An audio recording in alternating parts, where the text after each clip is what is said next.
할렐루야. 주 예수 그리스도 이름으로 하나님 말씀 증거하겠습니다. 출애굽기 8장 1절부터 15절까지 말씀을 읽겠습니다. 출애굽기 8장 1절부터 봉독하겠습니다. 여호와께서 모세에게 이르시되 너는 바로에게 가서 그에게 이르기를 여호와의 말씀에 내 백성을 보내라. 그들이 나를 섬길 것이니라. 네가 만일 보내기를 거절하면 내가 개구리로 너의 온 지경을 칠지라. 개구리가 하수에서 무수히 생기고 올라와서 네 궁예와 네 침실에와 네 침상의 위에와 네 신하의 집에와 네 백성에게와 네 화덕에와 네 떡반죽 그릇에 들어갈지며 4절 개구리가 네게와 네 백성에게와 네 모든 신하에게 오르리라 하셨다 하라. 여호와께서 모세에게 이르시되 아론에게 명하기를 네 지팡이를 잡고 네 팔을 강들과 운하들과 못 위에 펴서 개구리로 애굽 땅에 올라오게 하라 할지니라. 아론이 팔을 애굽 물들 위에 펴매 개구리가 올라와서 애굽 땅에 덮이니 7절 술객들도 자기 술법대로 이와 같이 행하여 개구리로 애굽 땅에 올라오게 하였더라. 바로가 모세와 아론을 불러 이르되 여호와께 구하여 개구리를 나와 내 백성에게서 떠나게 하라. 내가 이 백성을 보내리니 그들이 여호와께 희생을 드릴 것이니라. 모세가 바로에게 이르되 내가 왕과 왕의 신하와 왕의 백성을 위하여 어느 때에 구하여 이 개구리를 왕과 왕궁에서 끊어서 하수에만 있게 하오리까. 내게 보이소서. 그가 가로되 내일이니라. 모세가 가로되 왕의 말씀대로 하여 왕으로 우리 하나님 여호와와 같은 이가 없는 줄을 알게 하리니 11절 개구리가 왕과 왕궁과 왕의 신하와 왕의 백성을 떠나서 하수에만 있으리이다 하고 모세와 아론이 바로를 떠나 나가서 바로에게 내리신 개구리에 대하여 모세가 여호와께 간구하며 여호와께서 모세의 말대로 하시니 개구리가 집에서 마당에서 밭에서 나와서 죽은지라.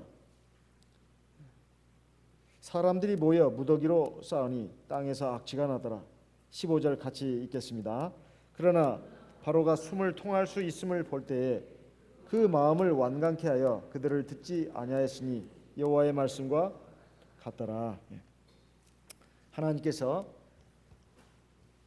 내 백성 이스라엘을 애굽 땅에서 내보내라 이렇게 바로에게 명하신 말씀에 대해서 애굽 왕 바로는 완악한 마음으로 강팍한 마음으로 하나님의 말씀을 거부하고 맞섰습니다. 여기에 대해서 지난 시간에 하나님께서 나일강뿐만 아니라 애굽의 모든 물들을 피로 변하게 하셔가지고 마실 수 없게 하는 재앙을 내리신 것에 대해서 살펴봤습니다. 이제 두 번째 재앙은 바로 개구리 재앙입니다. 그리고 이제 앞으로 남아 있는 재앙이 이제 개구리 재앙까지 포함해서 모두 9가지 재앙이 남아 있습니다. 이 재앙들에 대해서 우리가 성경을 1년에 한 차례씩 통독을 하면서 이 부분을 보고 있습니다. 우리가 성경을 볼 때 왜 하나님께서 이렇게 10가지 재앙을 차례차례 내리시는가 여기에 대해서 한번 생각해 볼 필요가 있습니다. 그리고 이런 재앙들이 의미하는 바가 뭔가 이것은 바로 오늘 우리에게 주시는 말씀이기도 합니다. 지난 시간에 말씀드렸다시피 타산지석 다른 사람에게 임한 일이 나에게 교훈이 된다. 이것이 바로 타산지석이라는 뜻입니다. 그래서 반면교사 다른 사람의 잘못된 일을 통해서 우리가 옳은 길에 대한 교훈을 얻는다. 이것이 바로 반면교사라는 뜻입니다. 여기 두 번째 개구리 재앙 그리고 세 번째 또 이재앙 네 번째 파리재앙 계속해서 재앙이 이어지는데 이걸 통해서 하나님은 단순히 바로를 징벌하신다. 바로에게 재앙을 내려가지고 큰 고통을 당하게 하시고 하나님은 정말로 무서운 분이다. 단순히 이것을 알려주기 위한 데 뜻이 있는 것이 아닙니다.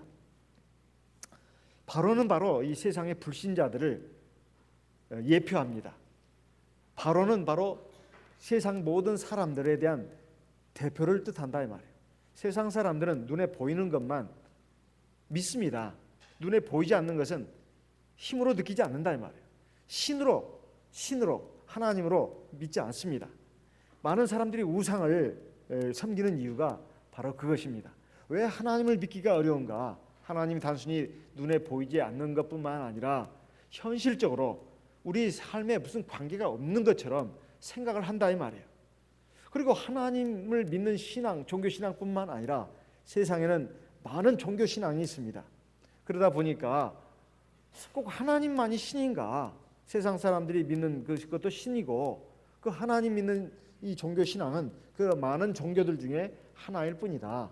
이런 그 식의 생각을 우리도 자칫하면 가지기가 쉽습니다. 그런데 바로 그것에 대해서 하나님께서 바로에게 내리는 재앙을 통해서 우리 하나님의 백성들에게도 큰 깨우침을 주시는 겁니다. 여기에 개구리 재앙이라고 하는 것은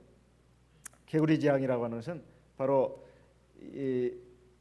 이집트인들, 고대 이집트인들이 다신교 신앙을 가지고 있었습니다. 그러니까 나일강의 그 생명의 젖줄이라고 할 수 있는 나일강이 12월 중순 중에 범람을 한답니다. 범람을 하게 되면 이제 그 강바닥에 있었던 토양들이 막 다 일어나는 것이죠. 그래가지고 퇴적층을 이루게 됩니다. 충족도, 그러니까 아주 비옥한 또 땅이 되는 것이죠. 농사를 지면 아주 풍성한 수확을 거둘 수 있는 그러한 비옥한 땅이 된다는 것입니다. 그러면 그때 이제 홍수가 끝나고 나면 그 퇴적층 위로 나일강에서 무수한 개구리들이 뛰어나온답니다. 무수한 개구리들이 그 비옥한 땅 위로 막 뛰어나온다는 거예요. 그래서 이집트 사람들은 생각하기를 바로 이 개구리들이 우리 이집트 사람들에게 풍성한 수확, 생산을 거둘 수 있는 그러한 신이다, 이렇게 생각을 했다는 겁니다. 그리고 여인들의 그 출산을 돕는 신으로 생각을 했습니다. 여인들이 자식을 많이 낳을 수 있도록, 건강한 아이를 많이 낳을 수 있게끔 도와준다는 거죠. 왜냐하면 개구리들이 번식력이 아주 뛰어나다고 합니다. 개구리들이 막 알을 수백 개, 수천 개, 수만 개를 낳아가지고 막 엄청난 이제 개구리들이 나오는데, 바로 이 개구리가 바로 생산과 풍요의 신, 당시에 그 헤카 신이라고 이름을 지어가 붙임받아 가지고 그렇게 숭배의 대상이 됐다는 거예요. 개구리 모양의 머리를 만든 그 우상들이 바로 이집트 사람들이 섬기는 여러 신들 가운데 하나였다는 것입니다. 그런데 여기에 주님께서는 말씀하고 있습니다. 내 백성을 보내라. 그들이 나를 섬길 것이다. 만일 네가 내 백성 보내기를 거절한다면 내가 개구리로 너의 온 지경을 칠지라. 이집트 사람들이, 이집트 왕 바로뿐만 아니라 이집트 사람들이 신으로 숭배하는, 자기들에게 유익을 가져다주고 행복을 가져다주는 그러한 신으로 섬기는 개구리가 그들에게 고통을 주고 손해를 끼치고, 그리고 정말 이제는 죽여야 할 대상으로 생각하게끔 하나님께서 개구리를 갖다가 재앙의 도구로 쓰신다고 하는 것은, 사실 개구리가 신이 아니라 피조물에 불과한 것이고, 그들이 신으로 섬기는 개구리가 바로 하나님이 지으신 피조물에 불과하고 하나님이 그것을 주관하신다, 그 미물도 주관하신다 하는 것을 이집트 사람들로 하여금 알게 하기 위해서입니다. 과연 하나님께서 개구리들이 이집트에 있는 그 나일 강물뿐만 아니라 온 그 물에서 막 올라와 가지고 바로 왕이, 이집트 왕 바로가 있는 그 왕궁, 그리고 침실, 그리고 이집트 바로의 신하들 집, 백성, 그리고 화덕, 떡 반죽 그릇, 그냥 개구리들 천지가 된 거죠. 그러면 이제 개구리가 그렇게 막 온 천지가 오면 이거 얼마나 무섭겠습니까? 그냥 바퀴벌레 우리는 한 마리 가지고도 무섭다고 그러고, 개구리는 뭐 별로 무섭지 않게 생각하고, 개구리 요리도 뭐 탕 끓여 가지고 먹기도 하고 그러는데, 우리 어렸을 때 뭐 시골에서는 개구리 잡아가지고 패대기 쳐가지고 그 다리 뜯어가지고 불에 구워 먹고도 했는데 저는 먹어본 적이 없습니다. 그것을 제가 대만에 가서 그걸 그 봤습니다. 개구리가 한 마리가 쭉 뻗어가지고 탕 위에 쭉 뻗어서 이렇게 둥둥 떠 있는 모습을 보고 그걸 우리가 어떻게 먹을까 그냥 고민하고 있으니까 국자로 떠가지고 막 그 그릇에 담아주더라고요. 먹으라고, 이거 참 귀한 거라고. 그래서 할 수 없이 먹었던 기억이 납니다. 그런데 어쨌든 이 개구리가 그런 식용 정도로 생각하는 것이 아니라 무수하게 막 온 집에 사면에 그냥 쫙 깔렸다고 생각했을 때 얼마나 참 힘들겠습니까? 잠을 잘라 해도 개구리들이 막 달라들어가지고 잠을 잘 수가 없겠죠. 목욕탕에도 화장실에도 그다음에 식탁에도 온갖 그 개구리들이 그냥 막 다 이렇게 쫙 깔렸다고 할 것 같으면 이게 얼마나 큰 재앙이냐 이 말이에요. 이런 그 일들이 있을 것을 예고를 하셨습니다. 예고를 하셨어요. 하나님께서 바로 왕에게 재앙을 내리실 때 공통된 특징이 있습니다. 내가 왜 이 재앙을 내리는지 알려주시는 겁니다. 네가 하나님을 경외하지 않고 하나님 말씀에 순종하지 않는다 이겁니다. 하나님을 하나님으로 믿지 않고 하나님 말씀에 순종하지 않는다 이 죄목을 먼저 알려주시는 거예요. 그리고 재앙을 예고를 하십니다. 이러이러한 재앙을 내리겠다. 그러면 그것은 뭘 말씀하시는 거냐? 돌이킬 수 있는 기회를 주시는 겁니다. 하나님께서 돌이킬 수 있는 그 사람이 돌이킬 수 있는, 회개할 수 있는 기회를 주시는 것이다 이 말이에요. 그리고 나서 그래도 이제 하나님 말씀에 순종하지 않으면 하나님께서 징벌을 내리신다 이런 말입니다. 그래가지고 실제로 하나님께서 모세를 통해서 아론에게 명령을 내리게 했습니다. 아론으로 하여금 지팡이를 잡고 아론의 팔을 애굽에 있는 모든 강들 그리고 운하 못에게 펴가지고 개구리들이 애굽 땅에 올라오게 해라 이렇게 말하고 있습니다. 그래서 아론이 팔을 애굽 물들에 펴니까 개구리들이 중국 성경을 보니까 칭화라고 되어 있대요. 칭화, 청개구리 이렇게 되어 있는데 꼭 개구리들이 꼭 청개구리는 아니겠지만 중국어로는 그렇게 되어 있습니다. 칭화, 영어로는 frog 이렇게 되어 있죠. 이 개구리들이 수없이 이제 등장을 하게 됩니다. 출현을 했습니다. 그런데 7절에 보니까 애굽의 술객들도 자기 술법대로 개구리들이 나오겠다 이 말이에요. 저는 이것이 참 기묘하다는 생각이 듭니다. 곳곳에서 개구리들이 막 출현하게 했는데 이미 하나님의 명을 받은 모세 또 그 명을 받은 아론이 애굽의 모든 물들 위에 손을 펴가지고 개구리들이 막 무수하게 나타나게 했습니다. 그런데 애굽의 술사들도 술법을 부려가지고 개구리들이 막 올라오게 했다 이 말이에요. 이거 사실 이게 술법이라고 할 것이 있나 그런 생각이 듭니다. 이미 어차피 개구리들은 수없이 지금 막 이것저것에서 막 튀쳐나오고 있는데 애굽의 술사들이 개구리가 나오겠다는 것은 어쨌든 술법을 부린 건 같습니다. 하지만 사실은 그것이 문제가 아니라 지금 하나님께서 애굽 땅에 애굽 전 지역에 개구리들이 일어나게 한 것은 이건 재앙입니다. 재난이다 이 말. 재난. 그런데 애굽의 술사들이 개구리들이 나오겠다는 것은 이건 더 재난이 더하게 한 거 아니겠습니까? 그래도 고통스러운데 그 개구리들을 더 만들어낸다 한들 무슨 성이 있겠냐 이 말이에요. 그래서 바로가 견딜 수가 없었습니다. 그래서 모세, 아론 불렀습니다. 그래가지고 부탁을 했죠. 8절에 보니까 하나님께 구해서 개구리를 나와 내 백성에게서 떠나게 해라. 내가 이 백성을 보낼 것이다. 그래서 하나님 앞에 제사를 드리도록 하겠다. 이렇게 지금 말하고 있습니다. 그러니까 이 재앙을 통해서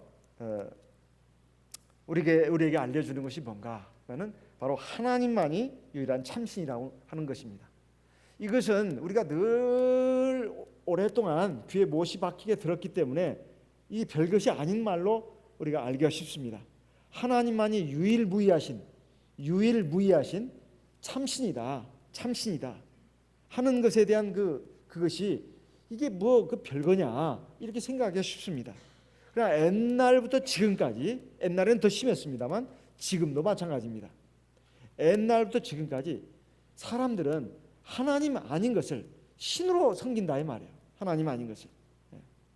가령 인간이 죽으면 사람에게 복을 준다고 생각을 한다는 겁니다. 이게 조상신 숭배입니다. 조상신 숭배. 우리나라에 보면 중추절 이게 대만이나 중국에서는 중추절이라고 합니다. 쫑초지에. 우리 한국에서는 추석이라고 하죠. 추석. 이게 왜 문제가 되는가 이 말입니다. 왜 이렇게 이때가 되면 도로상에 차들이 그냥 막 막혀가지고 교통 체증을 일으키고 그러냐 이 말이에요. 이게 일종의 종교 신앙이기 때문에 그렇습니다. 물론 부모를 만나기 위해서 가는 그런 차량도 많지만 보통 귀성 차량이라고 하지 않습니까? 성묘를 드린다 이 말이에요. 부모님에게, 돌아가신 부모님, 조상들에게 제사를 드리는 겁니다.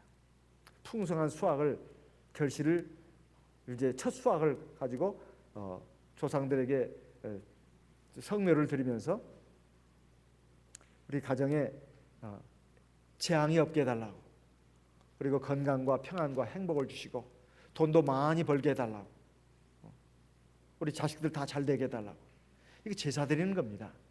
그렇기 때문에 꼭 그날에 안 가면 안 되는 거예요. 타이완이든 중국이든 우리 한국이든 그 날짜에 안 가면 안 되는 겁니다. 그 날짜에 제사를 드려야 된다 이 말이에요. 이게 종교 일종의 신앙입니다. 그러니까 차가 밀리는 거예요. 한번 생각해 보시기 바랍니다. 부모가 사람이 죽으면 신이 된다는 겁니다. 그래서 제사를 드릴 때 보면 지방이라고 써붙이지 않습니까? 거기에 보면 신위라고 써붙입니다. 신위라고 써붙인다. 그것은 신이 됐다는 뜻이에요. 우리 돌아가신 아버지, 어머니, 할아버지, 할머니가 신이 됐다는 뜻입니다. 그래서 신위라고 쓰는 겁니다. 그래서 그 제사 드린다 이 말이에요. 부모를 공경하는 것이 뭐가 죄냐고 이렇게 말하는 분들이 많습니다. 세상 사람 가운데. 부모를 공경하기 때문에 거기다 제사를 드리는 건데 그 효도의 일종인데 그게 왜 죄가 되냐고 이렇게 말한다 이 말이에요. 죄가 된다 이 말입니다. 그럼 부모가 살아계실 때 효도를 해야지 돌아가신 뒤에 우리 살아있는 후손들, 살아있는 자손들 잘 되게 해달라고 구한다 이 말입니다. 그런 의미에서 드린다 이 말이에요. 그리고 일종의 신이 되기 때문에 사람의 생사화복을 주관한다는 것입니다. 이게 얼마나 무서운 죄악인지 아냐 이 말이에요. 그것은 지금 돌아가신 부모님을 대상으로 해서 또는 조상님을 대상으로 제사 드리는 것이 죄가 안 되는 것처럼 그렇게 합리화하고 있지만 그것을 한꺼풀만 벗기고 나면 그건 우상숭배다 이 말이에요. 왜? 나도 지금 조상님 앞에 제사를 드리지만은 나도 죽으면 나도 신이 되는 겁니다. 그래서 이런 말을 하지 않습니까? 이 자식놈들이 내가 죽으면 제사상이나 차릴지 몰라 이런 말 한단 말이에요. 이 말은 자기도 신이 된다는 뜻입니다. 부모님만, 조상님만 신이 된다는 것이 아니라 자기도 신이 된다는 거예요. 이것이 얼마나 참남한 행위냐 이 말이에요.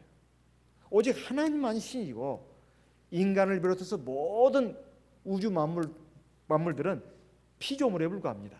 하나님이 만드신, 하나님이 창조하신 피조물에 불과하다 이 말이에요.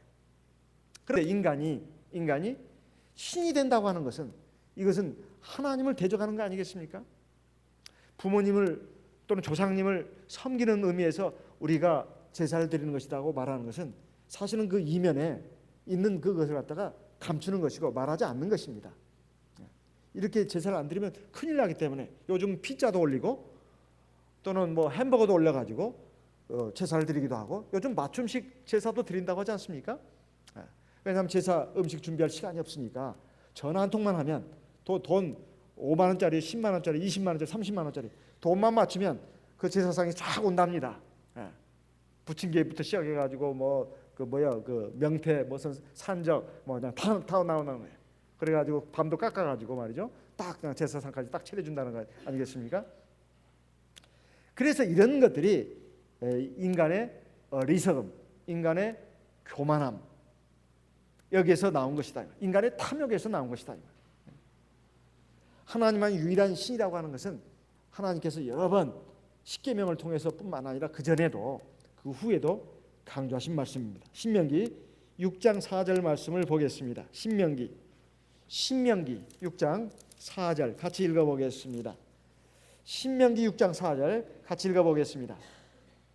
이스라엘아 들으라, 우리 하나님 여호와는 오직 하나인 여호와시니. 이 말씀은 이 한글 성경만 가지고는 정확하게 그 뜻이 드러나지 않는 것 같습니다. 이 말씀은 무슨 말씀이냐면 우리가 믿는 하나님 여호와는 오직 한 분뿐인 신이다, 이 말입니다. 그러니까 유일한 참신이라는 뜻이에요. 우리 하나님 여호와는 오직 하나인 여호와시라. 같은 말이 반복되는 것 같이 보이지 않습니까? 우리 하나님 여호와는 여호와다. 이거 똑같은 말이잖아요. 이 말은 우리가 섬기고 우리가 믿는 하나님은 유일한 참신이다, 이런 뜻이에요. 하나님 외에는 신이 없다는 뜻입니다. 하나님 외에는 신이 없다는 거예요. 인간이 경배해야 될 신이 없다는 거예요. 다 우상이라는 겁니다. 아니면 마귀거나 우상 아니면 마귀라는 뜻이에요. 이것이 이제 또 사도행전 14장의 15절에 가서도 이렇게 사도 바울이 증언을 했습니다. 사도행전 14장 15절 말씀 같이 읽어보겠습니다. 사도행전 14장 15절 같이 읽어보겠습니다. 사도행전 14장 15절. 가로되 여러분이여 어찌하여 이러한 일을 하느냐. 우리도 너희와 같은 성령을 가진 사람이라. 너희에게 복음을 전하는 것은 이 헛된 일을 버리고 천지와 바다와 그 가운데 만유를 지으시고 살아계신 하나님께로 돌아오라 함이라. 천지와 바다와 그 가운데 있는 만유를 지으시고 살아계신 하나님께로 돌아오라고 사도 바울이 지금 루스드라 지역에 복음을 전하면서 하나님에 대해서 지금 말씀하고 있습니다. 17절에 보면 그러나 자기를 증거하지 아니한 것이 아니니 곧 너희에게 하늘로서 비를 내리시며 결실기를 주시는 선한 일을 하사 음식과 기쁨으로 너희 마음에 만족해 하셨느니라. 하나님께서 천지 만물을 만드시고 또 비도 내려주시고 이 모든 곡식들 또는 먹을 것들 우리에게 주셔가지고 우리가 이 세상에서 마음의 흡족함을 누리면서 살 수 있게끔 해주셨다, 이 말이에요.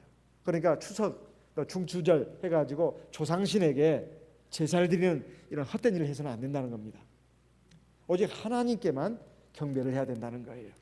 사도행전 17장에 보면 또 아테네 지역에 가서 사도 바울이 복음을 전하면서 한 말씀이 있습니다. 사도행전 17장 24절.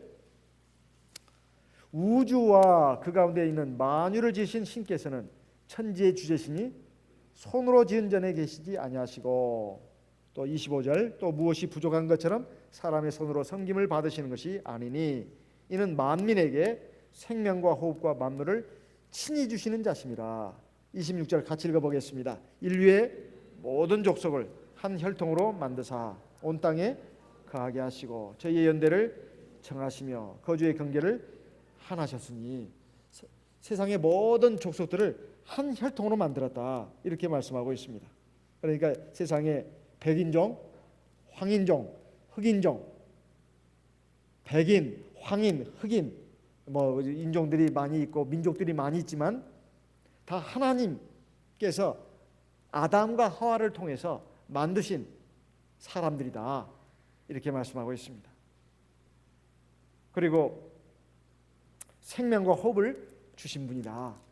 그러니까 하나님만이 참신이라고 하는 것을 이걸 절대적으로 믿으라고 사도 바울이 아테네 지역에 그리스 아테네 지역에 가가지고 우상을 섬기고 있는 그리스 사람들에게, 히랍 사람들에게 하나님에 대해서 증거를 한 것입니다.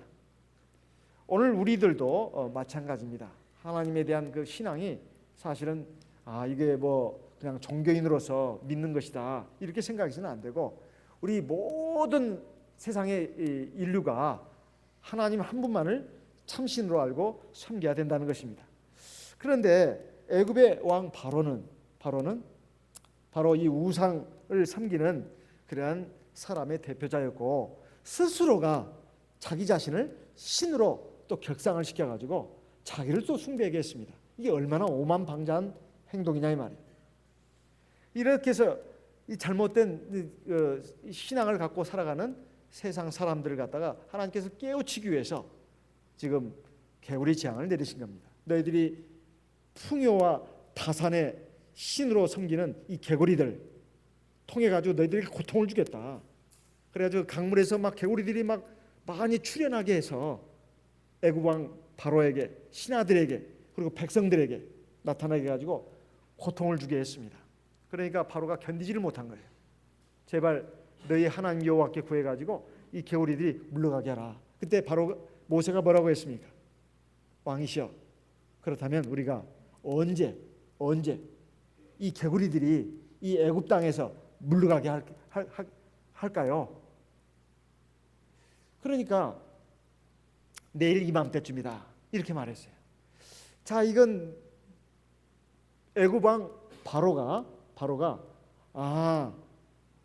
자기들이 지금까지 신으로 섬겼던 이 개구리들이 신이 아니구나, 이걸 이제 깨닫는 순간입니다.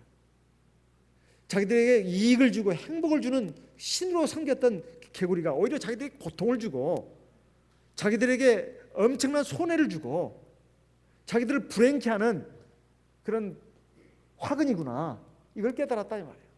그래서 이 개구리들을 없애달라고 이렇게 말하는 겁니다. 자기들이 잡을 수가 없어요. 너무 많으니까. 그런데 이것을 움직이는 신이 바로 여호와 하나님이라는 것을 인정한 겁니다. 그럼 자기는 믿지 않는 거예요. 하지만은 이 모세와 아론을 통해서 하나님의 말씀이 주어졌고, 또 하나님 그 말씀대로 애굽 전 땅에 지금 개구리들이 막 들끓고 있습니다.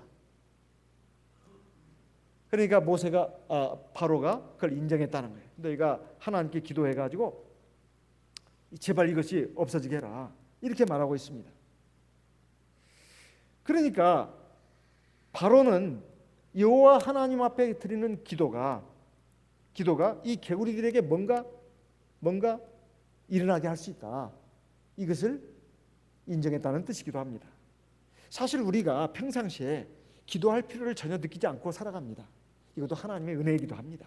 우리가 모든 문제를 놓고 사실 하나님의 은혜, 하나님의 은총 가운데 살고 있는데 그 고마움을 몰라요. 고마움을 모릅니다. 그냥 산다고 사는 거죠.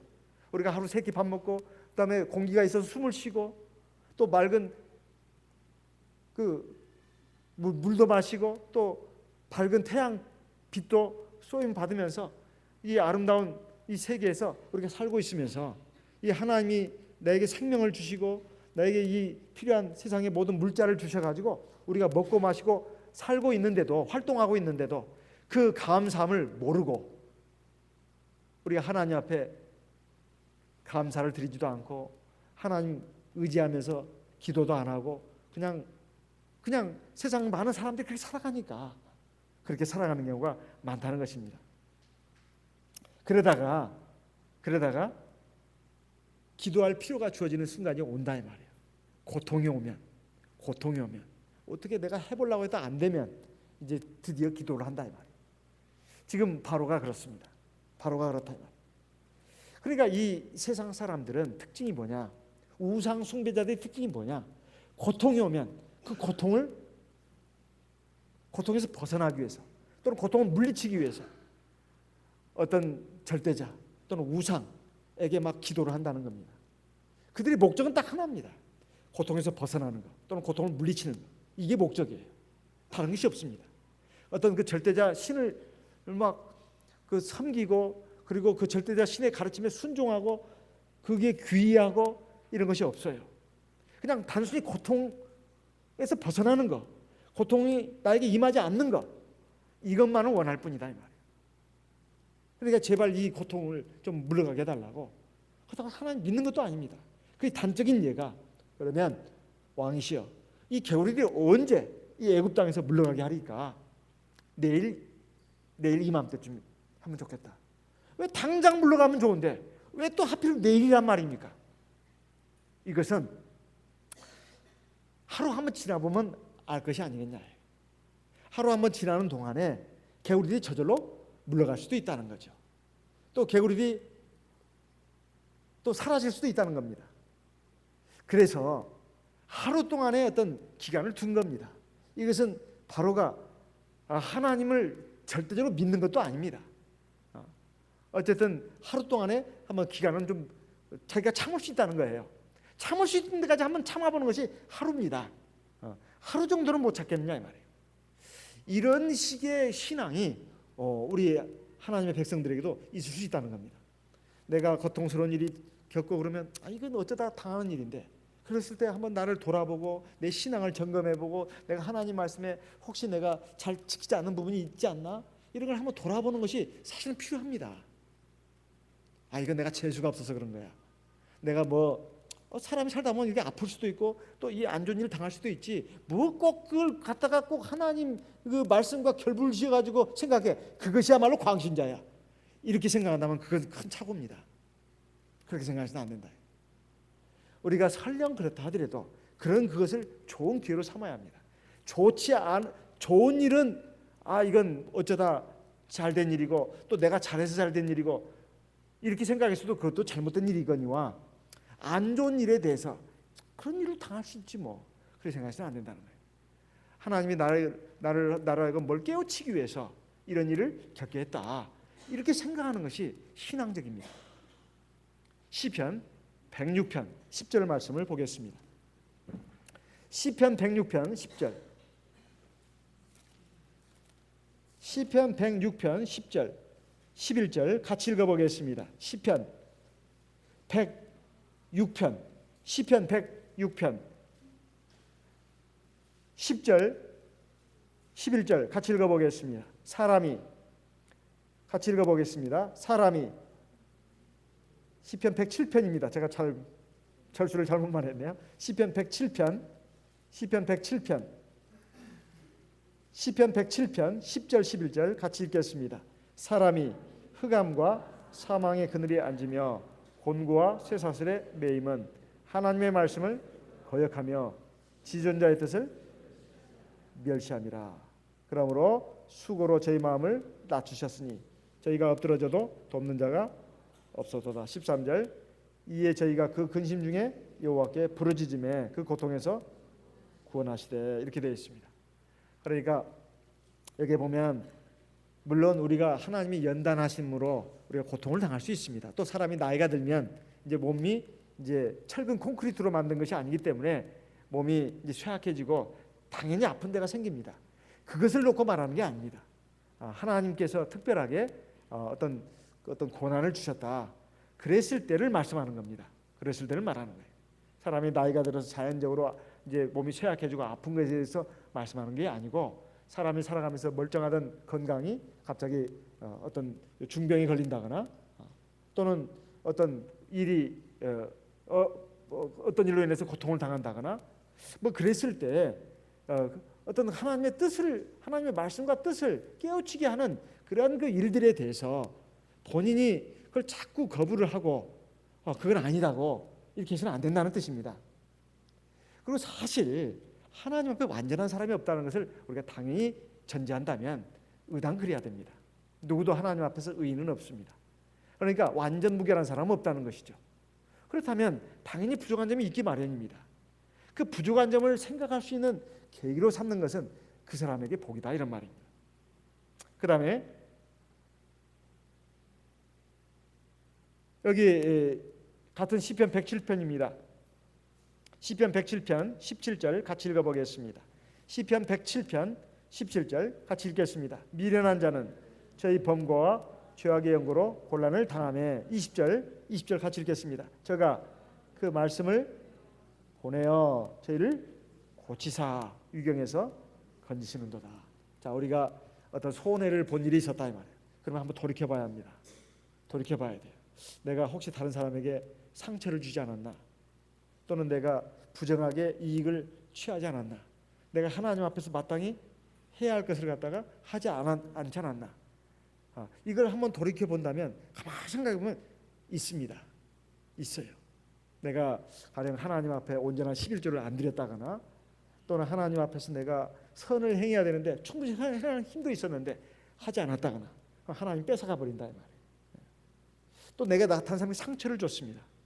그러면 하나님이 당시 그걸 기억하십니다. 그래가지고 반드시 그 이상의 상처를 받게 한다 이 말이에요. 구약 성경에는 그런 예들이 너무너무 많이 나옵니다. 많이 나와요. 신약 성경에도 마찬가지예요. 그래서 항상 우리는 하나님 앞에서 부족한 존재입니다. 내가 부족하다 보니까 잘못할 수도 있고 죄를 지을 수도 있습니다. 하지만 그것을 깨닫고 회개하는 것이 굉장히 중요해요.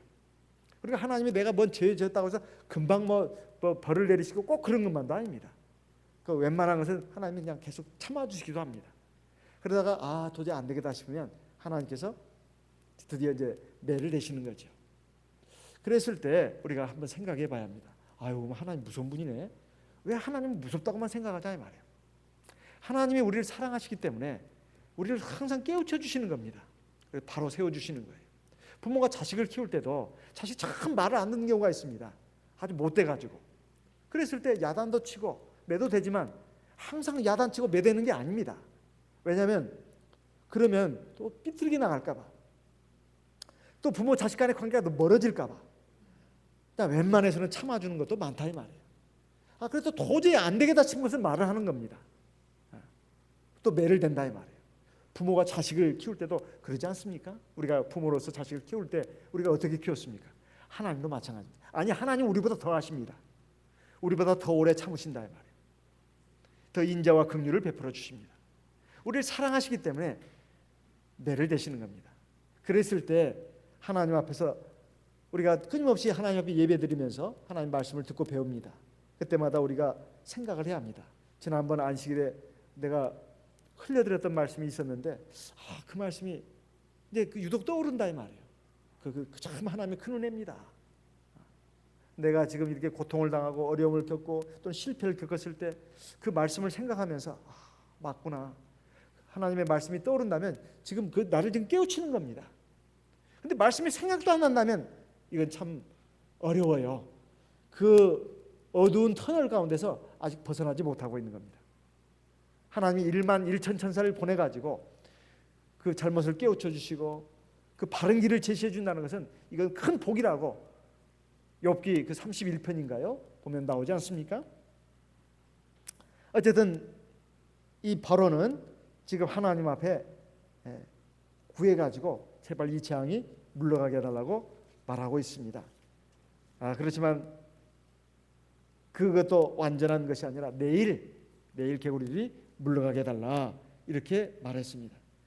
그러니까 이것은 하나님을 철저하게 믿지 못하는 이런 바로의 이 모습을 통해서 오늘 우리들을 돌아보게 합니다. 우리가 하는 데까지 해보다가 안 되면 하나님 앞에 구해야지 이런 식의 생각 이건 잘못된 것이다 이 말이에요. 우리가 하나님은 무슨 상을 내리고 벌 내리고 그냥 상 내리고 벌 내리는 뿐만 아니라 하나님의 궁극적인 목적은 하나님을 경외하고 하나님 말씀에 순종하게 하는 것입니다. 이것이 하나님께서 우리에게 바라시는 것이다 이런 말씀입니다. 시편 81편 10절 말씀을 보겠습니다. 시편 81편 10절 같이 읽어보겠습니다. 시편 81편 11절 시편 81편 11절부터 13절 14절까지 계속 읽어보겠습니다. 시편 81편 11절부터 읽겠습니다. 내 백성이 내 소리를 듣지 아니하며 이스라엘이 나를 원치 아니하였도다. 그러므로 내가 그 마음에 강팍한 대로 버려두어 그 임의대로 행케하였도다. 13절 내 백성이 나를 청종하며 이스라엘이 내 도 행하기를 원하노라. 14절 그리하면 내가 속히 저희 원수를 제어하며 내 손을 돌려 저희 대적을 치리니. 하나님께서는 아무리 하나님의 사랑으로 우리를 구원하시기를 원하신다 하더라도 우리가 억지로 하나님 믿고 따르기를 원치 않으십니다. 우리에게 권면하시고 우리에게 끊임없이 역사를 하시지만은 억지로 하나님 믿고 억지로 하나님 말씀에 순종하기를 원치 않으신다 이 말이에요. 자발적으로 자발적으로 우리가 하나님을 믿고 하나님 말씀을 따르기는 원한다 이 말이에요. 그래서 끊임없이 깨우쳐도 끊임없이 말 안 듣는 사람은 그냥 내버려 두신다 이 말이에요. 자기 마음대로 하도록. 그러다가 시궁창에 빠지고 그리고 어디 그냥 돌불에 치여서 넘어져서 무릎이 깨져서 피가 나고 그래도 내버려 둔다 이 말이에요.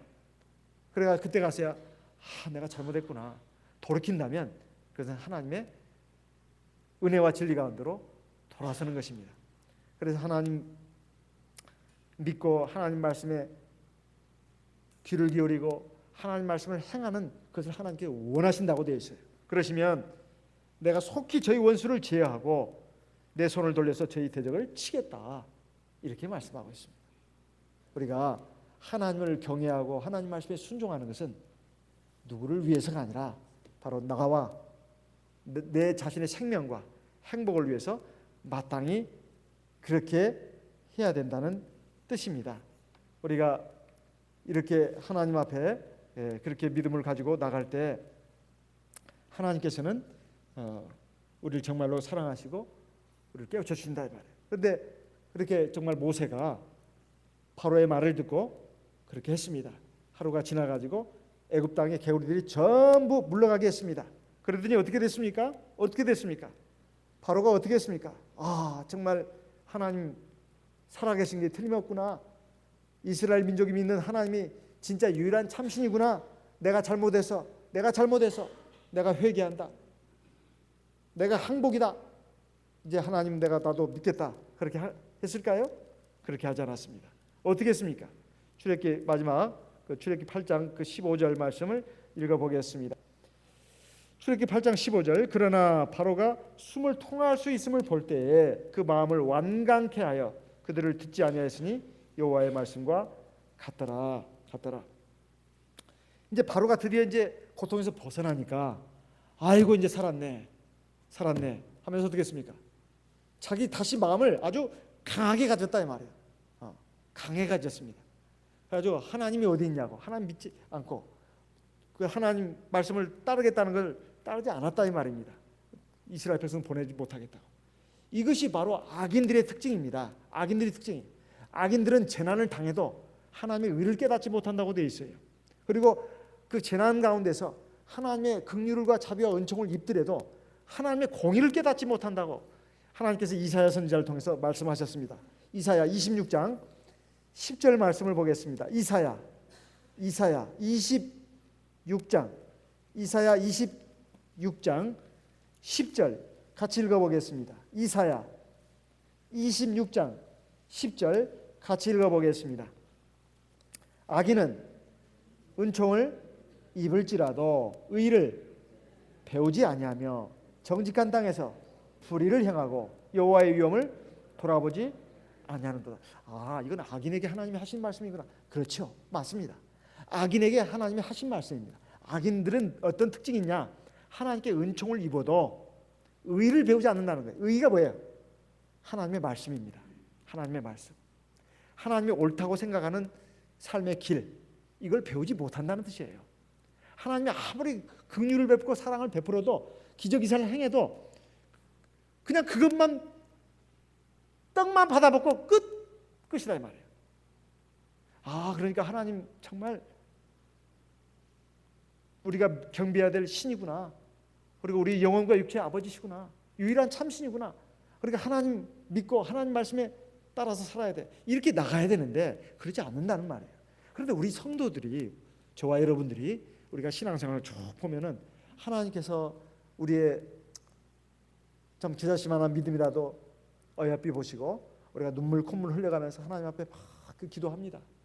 하나님께 회개도 하고 하나님 앞에 이 고통 가운데서 건져달라고 하고 또 이 어려운 지금 숙제가 지금 내 앞에 있는데 이거 꼭 해결해 주십시오. 막 간절히 기도합니다. 그리고 내 마음으로는 다 말하지 않았지만 그러면 내가 하나님 잘 믿겠습니다. 속에는 그 심지가 있었는지도 몰라요. 근데 그것이 딱 해결되고 나면 화장실 들어가기 전하게 심정하고 화장실 들어갔다 나온 사람의 심정하고 다르다는 말 들어보셨어요? 다 우리가 잘 알고 있지 않습니까? 다급할 때는 막 그냥 그 다급한 문제 때문에 막 매달리는데 그게 해결되고 나면 입 싹 닦고는 그냥 별로 하나님에 대해서 귀하게 생각하지도 않고 하나님 말씀에 기도 안 그린다 이 말이에요. 이게 악인들의 특징이다 이 말입니다. 그러면서도 막 여전히 자기 멋대로, 자기 생각대로, 자기 감정대로, 자기 혈기대로, 자기 욕심대로, 또는 세상 사람들이 살아가는 방식대로 막 간다 이 말이에요. 이건 아니다 이 말입니다. 이건 하나님의 백성으로서의 마땅한 모습이 아니다 이 말이에요. 악인들이 그렇게 한다는 것입니다. 악인들이 하나님 앞에 은총을 입었다 할지라도 의를 배워가지고 그걸 행해야 되는데 그러지 않는다는 뜻입니다. 그리고 하나님 앞에서 불의를 행하고, 그리고 하나님의 위엄을 돌아보지 않는다는 거예요. 하나님이 얼마나 존귀하고 위엄 있게 지금 살아서 불꽃 같은 안목으로 우리를 지켜보시고 우리의 삶을 보살피시고 인도하시는데, 그가 전혀 모르는 사람처럼 이렇게 사는 이런 그 모습들이 악인의 특징이다 이 말이에요. 이 악인이 되지 말라는 뜻입니다. 그런데 이 바로가 그렇게 했습니다. 이제 어려운 고비가 싹 물러가니까 이제 숨을 쉴 수 있게 되니까 다시 마음을 막 고집스럽게 해가지고 하나님 말씀 듣지 않는다 이 말이에요. 우리가 그래서는 안 된다는 겁니다. 하나님 앞에 끊임없는 긍휼과 자비와 은총을 받을 수 있는 비결은 믿음과 겸손입니다.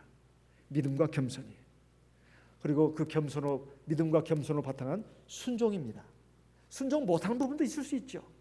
내가 약하기 때문에, 내가 어리석기 때문에, 내가 아직 하나님 앞에 다 잘하지 못하기 때문에 지키지 못하는 부분도 분명히 많이 있습니다. 그렇지만 하나님은 우리 중심을 보십니다. 우리 중심을 보셔요.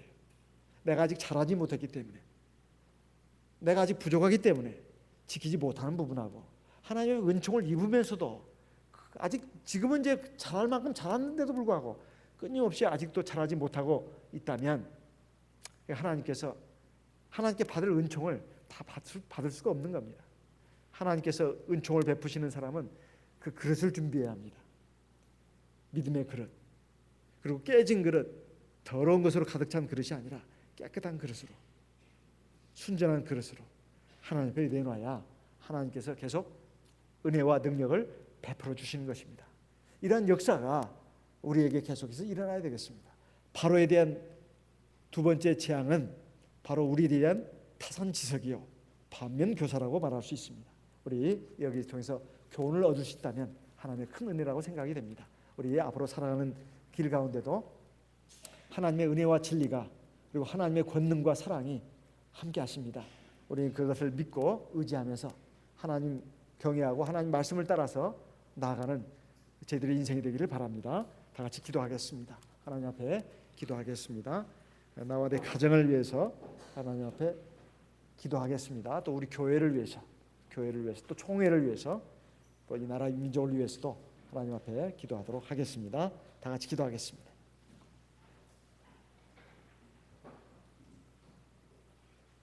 할렐루야. 주 예수 그리스도 받들어 기도드리옵나이다.